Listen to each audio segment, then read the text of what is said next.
আজকে আমরা এমন একটা বিষয় নিয়ে কথা বলবো যেটা অনেকেই হয়তো ভাবছেন কিন্তু খুব কম মানুষ সরাসরি বলছেন। আর সেটা হলো পশ্চিমবঙ্গের আসন্ন বিধানসভা নির্বাচনকে সামনে রেখে একটা বড় প্রশ্ন উঠছে। বিরোধীরা কি ভোটের আগেই তৃণমূল কংগ্রেসের কাছে হেরে যাচ্ছে?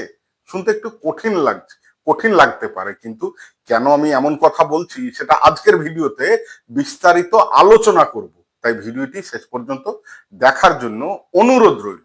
দেখুন, রাজনীতিতে একটা বিষয় খুবই গুরুত্বপূর্ণ, আর সেটা হলো মানুষের সঙ্গে নিবিড়ভাবে যোগাযোগ। তৃণমূল কংগ্রেসকে নিয়ে অনেক সমালোচনা হতে পারে, অনেক অভিযোগ থাকতে পারে, সেটা আমাদেরও আছে, আপনাদেরও থাকবে।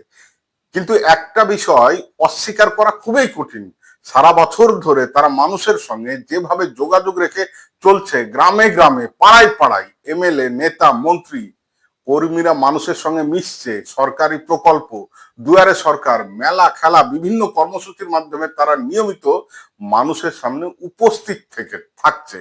তার ফলে সাধারণ মানুষ অন্তত তাদের চিনছে, জানছে এবং যোগাযোগ করতে পারছে। এবার আসা যাক বিরোধীদের কথায়। বিজেপির কথা আপাতত বাদেই দিলাম, কিন্তু প্রশ্ন হচ্ছে সিপিএম এবং কংগ্রেস কি করছে? তাদের তো সব জায়গায় ভালো সংগঠনও নেই। ভোট ঘোষণা হতে হয়তো আর খুব বেশি দেরি নাই, কিন্তু এখন পর্যন্ত অনেক জায়গায় প্রার্থী ঠিক হয়নি। কিছু জায়গায় ঠিক হলেও সেটা ওপেনলি সবাই এখনো জানতেও পারছে না। এখন প্রশ্ন হলো, যদি ভোট ঘোষণা হয়ে যায় আর মাত্র 1 মাস সময় থাকে, এই অল্প সময়ের মধ্যে মানুষ কিভাবে নতুন প্রার্থীকে চিনবে, আর প্রার্থীরাই কিভাবে নিজেদের মানুষের সামনে তুলে ধরবে? রাজনীতিতে সময় খুব বড় একটা বিষয়। যে আগে মাঠে নামে সে অনেকটাই এগিয়ে থাকে। আসলে বিষয়টা আরো অবাক করার মতো, কারণ এমন অনেক আসন রয়েছে যেখানে বিরোধীরা ভালো লড়াই দিতে পারতো, যেমন সিপিএম এর ক্ষেত্রে যাদবপুর, উত্তর দমদম, উত্তরপাড়া, শ্রীরামপুর, আর মুর্শিদাবাদের ডোমকল, জলঙ্গি, রানীনগর, লালগোলা, ভগবানগোলা, খড়গ্রাম। এই আসনগুলিতে সিপিএম চাইলে কয়েক মাস আগে থেকেই প্রার্থীকে সামনে এনে লড়াই করতে পারত। অন্যদিকে কংগ্রেসের ক্ষেত্রেও বহরমপুর, কান্দি, সাগরদিঘি এবং মালদা জেলার বেশ কয়েকটা আসন, এই জায়গাগুলোতে তাদের যথেষ্ট প্রভাব রয়েছে এবং তৃণমূলের সঙ্গে কাঁধে কাঁধ মিলিয়ে লড়াই দিতে পারত। তাহলে প্রশ্ন উঠছে, অফিসিয়ালি না হোক, আনঅফিসিয়ালি প্রার্থী ঘোষণা করা কি খুব কঠিন কাজ ছিল? রাজনীতির বাস্তবতা হলো, ভোটের সময় শুধু বক্তৃতা দিয়ে হয় না।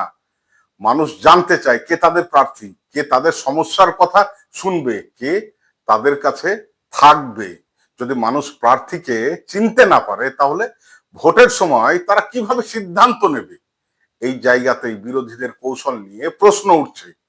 তাই আজকের সবচাইতে বড় প্রশ্নটা হলো, বিরোধীরা কি নিজেদের ভুল কৌশলের জন্য তৃণমূলকে এগিয়ে যেতে সুযোগ করে দিচ্ছেন, নাকি ভোটের সময় তারা বড় চমক দেবে?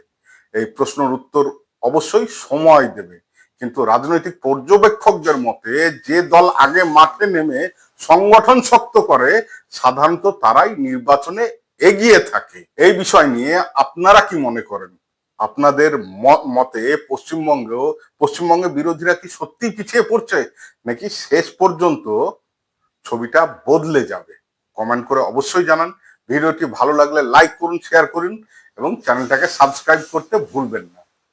ধন্যবাদ।